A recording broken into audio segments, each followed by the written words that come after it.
ये समाजवादी पार्टी ही थी जिसे सामाजिक न्याय के पुरोधाओं के स्मारक अच्छे नहीं लगते थे, उनको तोड़ने की बात करती थी समाजवादी पार्टी।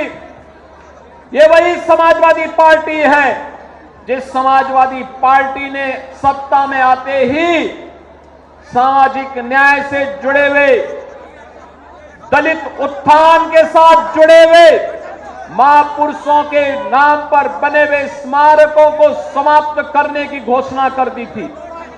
ये वही समाजवादी पार्टी है बहनों और भाइयों जिसने 2012 में सत्ता में आते ही पूरे प्रदेश के अंदर एक जनपद, एक माफिया पैदा करके उस जनपद में अराजकता फैलाना प्रारंभ कर दिया था।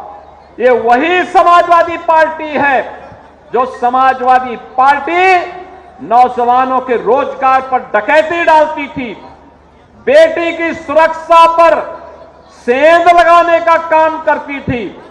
और उस समय किस प्रकार के नारे इनके द्वारा लगाए जाते थे? उस समय इनके नेता कहते थे कि लड़के हैं, गलती कर देते हैं। ये समाजवादी पार्टी के लोग कहते थे। लेकिन बहनों और भाइयों, आज भारतीय जनता पार्टी की डबल इंजन की सरकार है। अपराध और अपराधियों के लिए जीरो टॉलरेंस की नीति के तहत कार्य कर रही है। अगर बेटी की सुरक्षा में सेंध लगाया तो मान करके चलिए कि अगले चौराहे पर यमराज उसका इंतजार कर रहा होगा।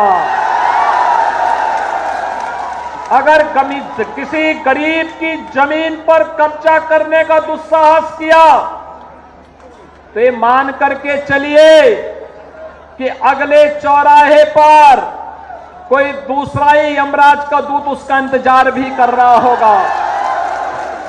अगर अराजकता फैलाने का कुत्सित प्रयास किया, पर्व और त्योहारों के बीच में रंग में भंग डालने का काम किया, तो फिर मान करके चलिए कि उसको फिर शांति और सौहार्द अच्छा नहीं लगता है। ऐसे लोगों से सख्ती से निपटने के लिए ही पुलिस की जीरो टॉलरेंस की नीति वर्तमान में कार्य कर रही है।